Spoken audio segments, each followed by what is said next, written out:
it seems crazy that people have access to information that shows that there's something outside of us that is more intelligent, at least more capable than we are, and they hide it from everybody else. What I can tell you is that when you have thousands upon thousands of people around the planet throughout time that have reported something, Right.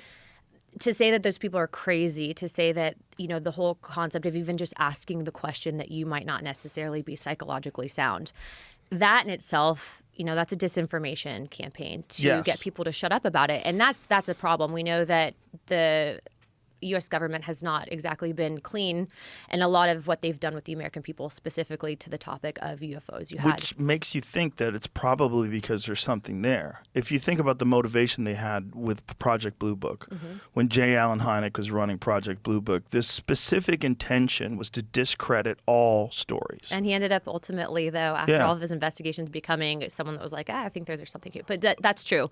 By the way, a lot of people might not necessarily go onto Google and look up that information, but you can actually look up the declassified reports from Project Blue Book.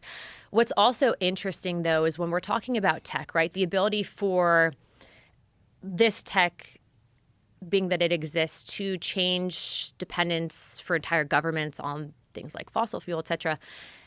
It's look, I think everyone has a moral obligation to do what they think is right, okay? And so if you're in a position of power and you see something wrong and you're not addressing it, I think, this in itself, getting the truth out there for people to decide for themselves. I'm not telling you what to believe. I'm just telling you in our investigations and what we are pushing for in regards to transparency.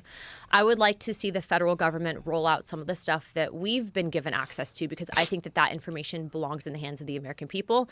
And it's not even just the U.S. government. I mean, there's other countries around the world that have done certain things like this. Now, look, I've had a lot of crazy people show up at my office and say, I've heard it all.